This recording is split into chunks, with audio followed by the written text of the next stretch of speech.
Hello, everybody. So, a lot of people talk about TF2 from a casting perspective and talk about how it's really difficult to discern what's going on and it's way too chaotic unless you're like really familiar with the format, which I kind of disagree with. I understand some of the chaos, certainly. However, I am going to go over a demo here, and you'll see it's a POV demo, so I can just fly around and do whatever. And switch perspectives and whatnot, because I kind of want to look at the game here from a perspective of a cast, right? With all the information you have in a cast. So let's familiarize ourselves with the HUD real quick. So I think that every casted game, and this isn't always the case, especially with like newer setups or newer producers and whatnot, but every single HUD, in my opinion, should have, let's say, 3 things. It should have over here, well, all of it, the information is pretty much contained here. It should have the players with their classes, so you know if someone is off-classing just at a glance without having to be on their cam. You know their health, so you know if one team has a health advantage or not without having to see the grander picture of what's going on the screen. You can just look at the HUD to tell if one team potentially is winning a fight based off of health. And the big thing as well is Ubers. You should know which medic has ad and what the percents are. And those things I think are pretty mandatory. Sometimes HUDs are missing Ubers, and it takes away a lot actually from a viewer's perspective, in my opinion. There's other things as well that are quite nice to have, like if a soldier's on a banner, it's nice to be able to see that. It's nice to be able to see as well on the HUD if a medic is running crits rather than Uber. Stuff like that can be nice, but I think those big 3 are kind of mandatory. And just using that information, you can actually discern a lot from the game. Now, that being said, obviously, having metagame knowledge helps a lot. And I do think that from like a caster and a producer perspective, if you are at least knowledgeable in the flow of the game, then it really helps understand what's going on and what perspectives you might want to look at. So for example, right here, the blue team just lost 2 players on mid and left. Red is pretty quick to get through, as you can see.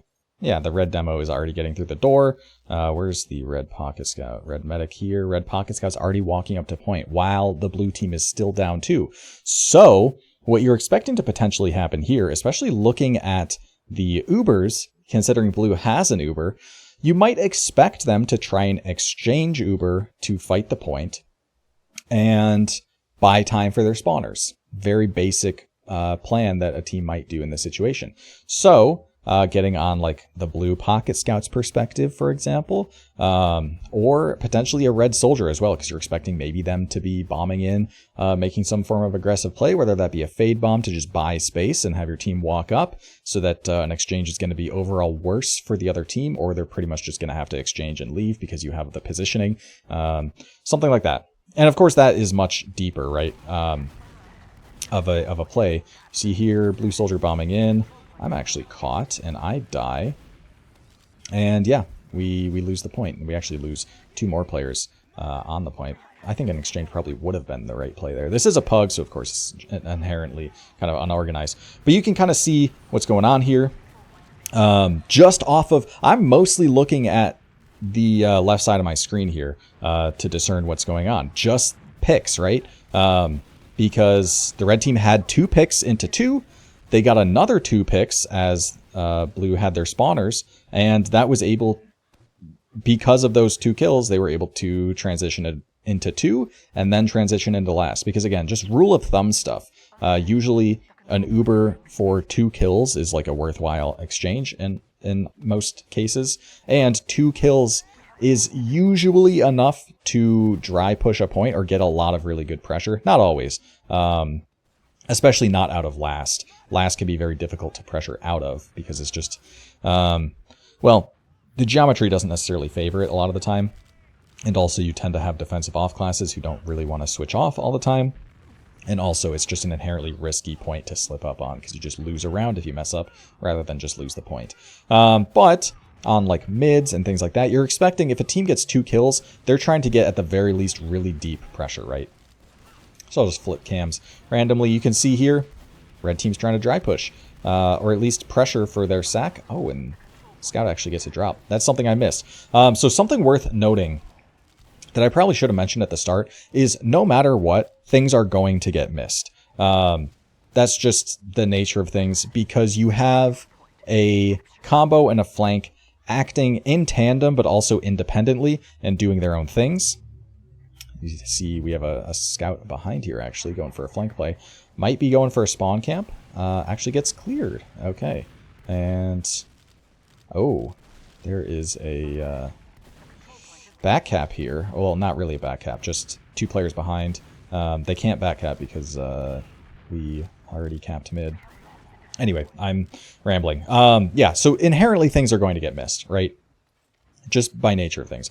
When I cast a game, I absolutely miss things because there's just a lot going on. Now, some observers and producers will have the quote-unquote cheat feed, which lets you know in advance, you know, what kind of the kill feed looks like, so you know whose cam to get on. If, for example, you know a med drops, then you can be on the soldier's cam for when that happened, because casted games are on an STV server rather than the actual server itself, and STV has a, I believe, 1.5-minute delay. So you have a 1.5 minute, delay from when the actual kill happens to know, okay, now I should flip to that cam or something. So that is one way to avoid missing like the really big things like med drops and stuff like that. But inherently things are going to get missed no matter what. And I think that's fine. Like, it's obviously going to be somewhat of a chaotic game, and it's still pretty easy to deduce what happened, even if you miss things. For example, if there is a really exciting flank shove happening that draws your attention and you want to be talking about, which is a totally normal thing, but while that happens, you look back over at the HUD and then see that a medic is dead and a soldier is dead. It's a pretty safe bet to say that soldier bombed the medic, killed the medic, and died, right? It's not always going to be the case, but pretty highly likely that that was. And so just by looking at things like that, you can kind of deduce what's happening, right? This scout has pretty decent vision of the mid, honestly. So, you can tell some stuff as far as positioning is concerned. The blue team's trying to walk across. But just looking at the sidebar there, looking at who died first, so I can tell what happened in that mid only from like the limited perspective of that scout.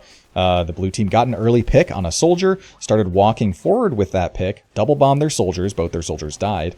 Didn't get super value as far as picks are concerned, that mostly just traded out, so it was 2 for 2. A straggler got picked off at the end, but because of that early pick and that early bomb, the blue team got enough positioning to where they were able to win the mid despite the picks kind of going pretty neutrally, right? So again, a case of just understanding what's happening based strictly off of like the pretty limited and, well, not limited, honestly, the very look at that. I just know a med gets forced even though I'm on the wrong cam. So I'm doing an extremely poor job of observing this game, because I'm talking and I'm thinking really hard about all sorts of different things. A actual casted game is going to be so much better because you have a dedicated observer most of the time who isn't casting and is just focusing on getting on the right cam at the right time. So with that being said, what is the right cam at the right time? It's really going to depend. Sometimes players just make good plays or get some form of value that you wouldn't have expected otherwise. On a mid fight, a demo might just 2-pipe the med across the map because they're using lock and load or something, right? That's not something you can anticipate unless you have the cheat feed, and that's something you might just miss. That's totally fine. However, there's a lot of situations in which the right cam is pretty clear. For example, if it is an even Uber stalemate, then there's a few perspectives that make a lot of sense to see. So what you're expecting to happen is pretty simple. You're expecting one team to be pressuring and the other one team to be pressuring for a sack and send a sack, right? So from there, it's pretty easy to deduce that you might want to be directing your attention to one of the players that's pressuring, maybe the defending medic who's about to get sacked on, or the big one is going to be the roamer who's about to sack, right? That's a big one because obviously they're about to be going for that play, and you want to see their bomb. You want to see what's going on because who knows? They might get that force.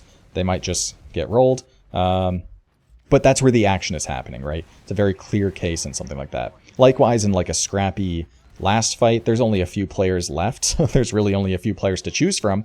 But, that post-Uber demo who has everything loaded, that's definitely someone who's going to get a lot of kills and have, a lot of exciting things happen on their screen and things like that.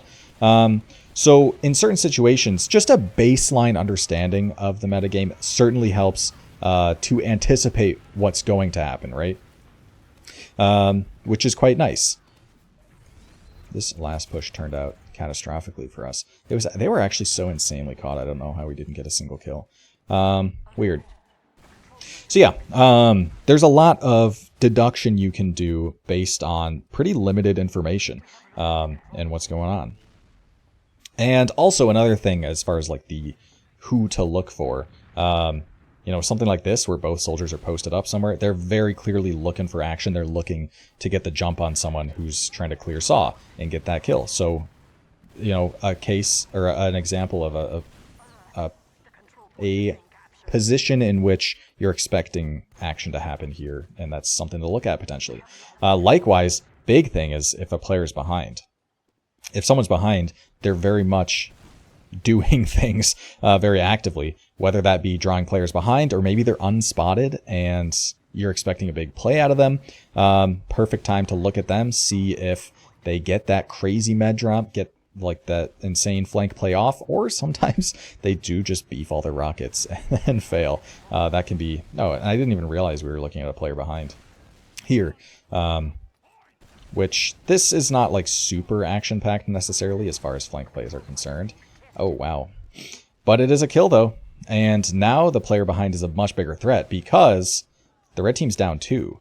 So you're expecting them to maybe be trying to leave. So I'd expect this soldier to be posted up somewhere trying to catch them leaving, right? And that's a big deal. Anyway, another thing as well to note, and this is more for like casters or producers and less so the viewer, but you can absolutely tell what a team is thinking based off of body language. It doesn't seem like it, but, well, no, maybe it does seem like it. Oh, wow. Just got middied. But you definitely can tell people's intentions and potentially what comms are like based off of body language. So, for example, if there's a player behind, then you can pretty easily tell whether the team at risk is even aware of the threat or not based off of their body language. If they're just playing like nothing's different, then they might just be completely unaware, versus if they have a scout just kind of peeking behind them pretty regularly, then it's pretty safe to say that they know that guy's behind. And depending on the behavior of like their flank and whatnot, you can kind of discern and deduce, what their plan is there. And you can kind of suss out a lot about a team's intentions and what they're planning based off of just body language and how they're acting, right? Yeah. So I haven't really been keeping up with what's going on in this game and trying to like show kind of what that sidebar and just the limited information you get from my horrible producing, being able to deduce things. So let's look at this mid. So obviously for a mid fight, especially on a Snakewater mid, there's really only 2 ways to go about it. You either bomb or you don't. And sometimes not bombing turns into a bomb if you get good damage. But you're either playing to bomb or you're playing to kill the other team's bombs. There's many different ways to go about this. It's not, just a 2-track mid. But those are your general plans. Now here, of course, we lost a scout early, so we just have to leave. However, look at that, getting another kill. So now you as the viewer are excited because you don't know anything about competitive TF2, right? You don't know a single thing. All you know is that, you know the basic advantages and disadvantages, right? You don't know anything about how people play Snakewater mid. You don't know anything about how people pressure into Snakewater 2. You don't know any of the specifics of the metagame, but you know Uber advantage exists, health advantage exists, position advantage exists, and notably player advantage exists. Uber and player advantages are like the two big ones, right? So you can just be looking at the HUD and see, okay, well, this team lost a player early on the mid, so they left. They lost another guy, so they're down 2. However, the red team just lost both soldiers. So now in a position like this where red are on mid, the mid fight just recently ended. So is blue going to re-push or not? And now it's kind of, there's some anticipation. You don't know anything about competitive TF2, but you can still be intrigued by what's about to happen. Oh, and look at that. The medic actually got flanked and killed by a scout, and they were attempting to repush as well, as you saw us going through Saw. Now, with the 3 kills, the blue team is still going to get the point, but now there's another question to ask, which is, oh, and it just immediately got answered. What's going to happen with red's Uber advantage? Because again, without any other context, just looking at that sidebar, I see, okay, well, the blue medic just dropped their Uber. And the red medic now has full ad, Uber advantage, one of those really big ones. However, they still have player disadvantage. So are they going to try and push still? Or are they going to wait for their guys and then push? What's the blue team going to do about this? They don't have any heals. They're not healthy at all. So in a situation like this, the correct play for the red team is just to slow play it, because no one on blue has heals. So if you can just trade damage, then long term, you're just going to win that fight and win that push. You could make the case of trying to stop the point so they don't get like a forward spawn in their med or something like that. Not the hugest deal. I think the Uber is more important here because you're pretty much guaranteed to get mid anyway, and then you can transition into 2, but whatever. This isn't a demo review. I'm just trying to set up the game as a viewer. What is the things to be thinking about, what to be anticipating and maybe get excited about, without really knowing anything about the metagame of TF2. So you can even see here that blue just loses 2 scouts for that Uber. So even though the red team got forced, again, 2 kills for an Uber, usually good value. Plus they stopped mid, so now they get to push into 2 off of those kills. Soldier trying to make a play in... Oh, both soldiers are trying to make a play here in Saw, and it's quite successful. They actually get the med.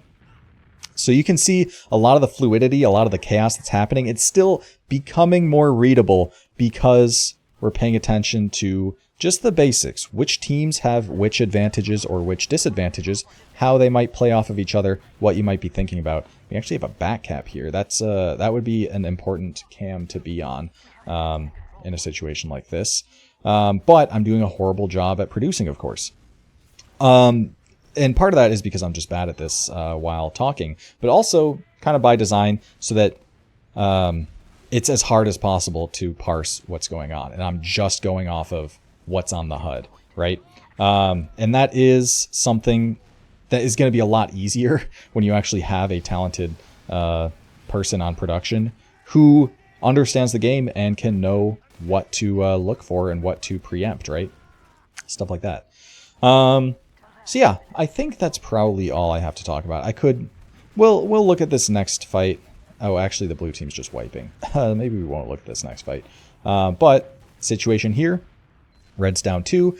It's not player disadvantage because blue is just full wiped. They have full ad. They have a sniper, not exactly the best pushing class. So there's that. But pretty easy for them to get mid. We'll see. They aren't going to deny these forward spawns. So there's at least that in favor of blue. But they have to hold on disad. Oh, they're trying to peek mid, actually. For what? What advance? Yeah, that doesn't make any sense to me. No wonder we lost 3 doing that. That was a stupid play. Whatever. I'll call it there.